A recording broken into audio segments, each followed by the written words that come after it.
The first thing I noticed was the silence. Not the soft, forgiving quiet of a home at rest, but the suffocating, deliberate absence of sound, the kind that presses against your ears and fills every corner with unease. I had been standing at the threshold of my own living room for what felt like hours, the key turning slowly in the lock, my hand trembling with a mix of anticipation and dread.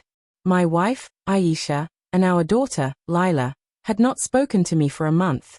A month of empty chairs, untouched meals, and nights spent in separate rooms, their eyes sliding past me like I was nothing. I should have waited. I should have tried harder to mend the invisible fracture widening between us. But something inside me snapped the moment I felt the weight of their deliberate disregard. I left. Just like that, without an argument, without an explanation. Maybe I wanted them to feel the void, the absence I'd endured silently for 30 long days. Or maybe I simply wanted to save what little dignity I had left. 5 years passed. I rebuilt my life from fragments, quiet but strong, always carrying the bitter memory of their neglect like a stone in my chest. Then, the phone call came. "It's me." Aisha's voice trembled, thin and fragile over the line. "I need to see you. Please." I remember the sound of my own pulse in my ears as I agreed, almost mechanically. My chest tightened with anticipation and a warning I chose to ignore. I arrived at the cafe she had suggested, the kind of place we used to visit on lazy Sunday mornings, the scent of coffee and cinnamon lingering in the air. Aisha was there before me, her hair streaked with grey, her posture hesitant but trying for composure. Lila, now 16, sat beside her, eyes downcast, twisting a bracelet around her wrist like she was trying to anchor herself. "Thank you for coming," Aisha said softly, but there was a tremor beneath her calmness that I couldn't ignore. I nodded, keeping my expression neutral. "Why now?" I asked, my voice low, careful. She swallowed. Because I made mistakes. Big ones." The pause that followed was like a chasm opening between us. Lila's eyes flicked toward me briefly, her lips pressed tight, the faintest shadow of resentment, or maybe fear, lurking there. Aisha's voice broke. "I didn't know how to tell you. I was scared of losing everything. I thought I could handle it on my own, but I couldn't." My stomach turned. The words hung heavy, incomplete. She was avoiding the truth. But I didn't yet know what form that truth had taken. What kind of mistakes?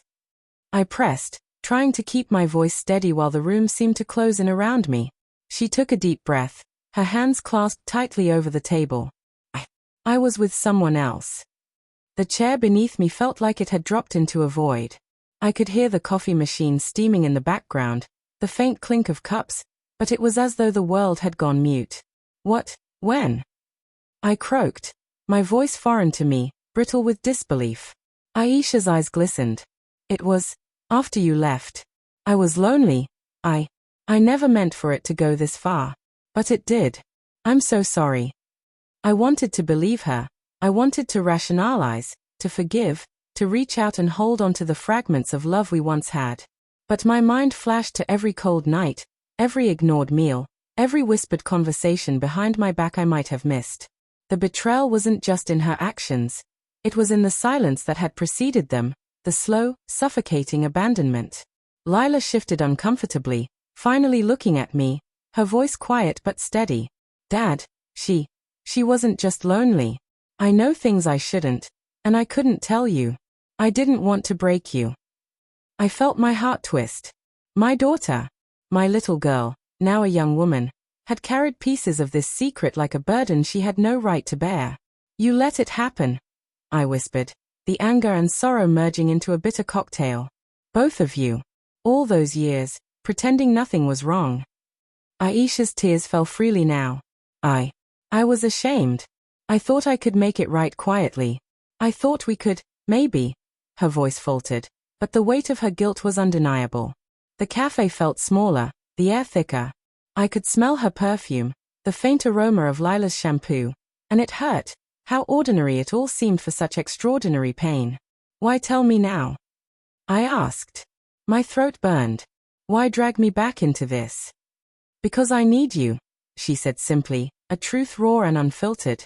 "I can't undo the past, but I need to try. We all do. Lila needs you too." I looked at her, at my daughter, and I felt something dangerous stir, a longing for what once was, for forgiveness, for family. But beneath it was a steel of resolve, hardened over 5 years of loneliness, betrayal, and survival. I don't know if I can, I admitted. My hands gripped the edge of the table, knuckles white.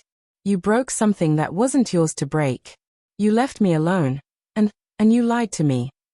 Aisha reached out, hesitated, then withdrew. Lila's hand hovered near mine, but she didn't touch. They both seemed painfully aware of the chasm between us. Maybe you can't, Aisha whispered. But maybe we can start with honesty. I swallowed. My mind raced with possibilities, with memories of the man who had filled the void while I rebuilt my life elsewhere, of the nights I spent imagining the worst while pretending I was strong. Could honesty rebuild what years of betrayal had shattered? The cafe door opened behind me, letting in a gust of cold October air. I watched the leaves swirl in chaotic patterns outside and felt the storm within me mirror it. I stood, my chair scraping softly against the floor. I need time, I said, my voice almost too quiet to hear. Time to think. To understand. Aisha nodded, tears sliding down her cheeks. Lila stayed still, silent, her eyes meeting mine for a fraction of a second, holding a depth of unspoken emotion I couldn't yet name. I walked out into the autumn air, the cold biting but alive. 5 years of absence, 5 years of rebuilding, and now the past had returned with a vengeance. The question wasn't whether I could forgive them, it was whether I could ever trust again. And as the wind tugged at my coat, I realized the truth.